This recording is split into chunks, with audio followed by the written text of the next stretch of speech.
Hello guys, ayan po, maggata tayo ng ng maliliit na isda. Ayan.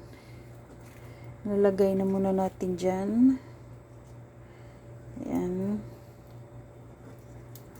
Lagyan ko ng sapi na ng dahon para hindi masunog ba. Pinrito ko muna yan bago ko ginataan. Ayan. Ayan. Ayan, lagyan natin ng lagyan ko ng paminta. Mayroon na yan sibuyas, bawang, nilagyan ko na nasa ilalim. Nilagay ko, tapos lagyan na lang natin, timplahan natin ng kunting magic sarap. Ayan. Ayan, kasi timplado na yan, baka umalat. Ayan. Tapos lagyan natin ng gulay. Lagyan natin ng gulay sa ibabaw. Ayan. Para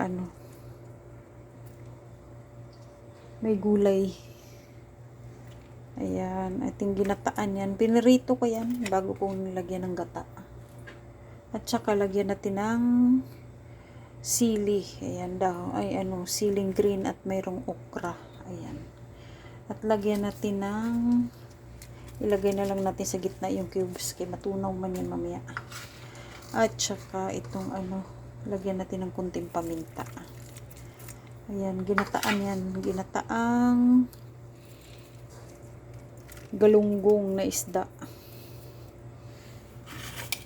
Ayan, lagyan na natin ng gata. Ayan, lalagay na natin yung gata. Ayan. Pagkatapos, takpan natin yan. Para pagkulo niyan. Ayan. Paminta, bawang, sibuyas, and luya. Ayan. Ayan. Sindihan na natin ang ating kalan. Ayan, lagay natin sa 180. Ayan na. Okay na yan guys. Ayan. Tatakpan lang natin pag yan.